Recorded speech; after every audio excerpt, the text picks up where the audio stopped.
हे भक्त समाज, आसंतु आଜି शुक्र ग्रह उपरे शुणिबा। पूर्व दिगर अधिपति हेउचंती शुक्र ग्रह।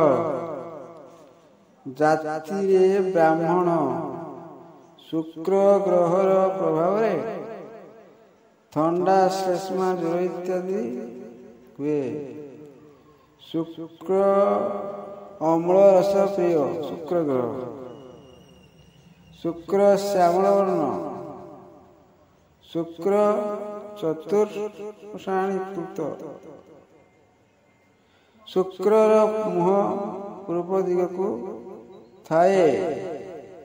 शुक्र जन्म राशि थिले कार्य सफल, शत्रु दमन हेब।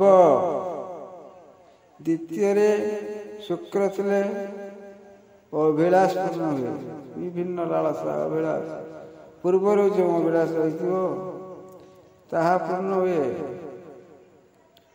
तृतीय रे शुक्र दुखदायक। तृतीय स्थान विभिन्न दुख असुविधा से सबको सहवा पड़ो। चतुर्थ रे शुक्र अर्थ प्राप्त दिए भल स्थान।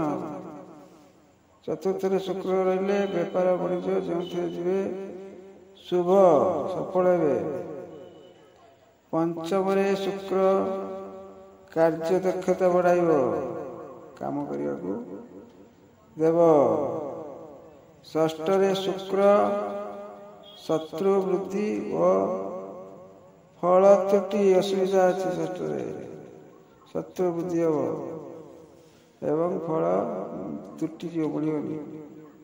सप्तम को आसवा। सप्तम शुक्र रोग सुख मनस्ताप यही सब दे पुणी दुखदायक स्थिति रखा। अष्टम को जावा। अष्टम रे शुक्र थे अर्थ जोग और सम्मान। अष्टम रे बहुत बढ़िया। नवम स्थान थी शुक्र तेरे कौन हे धातु वस्त्रादि लाभ। दशम रे शुक्र थे कार्य आघात फल अशुभ। अशुभ कारक हम दशम रे। एकादश रे शुक्र थे शुभ कार्य वृद्धि पाए। आउ द्वादश रे शुक्र थे बंधन तथा धन प्राप्ति घटे। गोटे राशि शुक्र केते 25 दिन रहती। गोटे राशि अन्य राशि को जाता।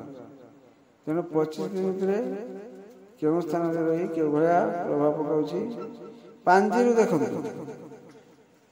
पांजीरु देखी तार प्रतिकार करंतु। किंतु एही प्रतिकार करंतु शुक्र ग्रहर यही मंत्रटी को जपंतु। यदि शुक्र दशा लगी थाए आपण को मंत्र हिम कुंदेन्दु संकाशं दैत्यानं परमं गुरु सर्वशास्त्र प्रभोतरं भार्गवं प्रणमाम्यहम्। जय जगन्नाथ। नमस्कार।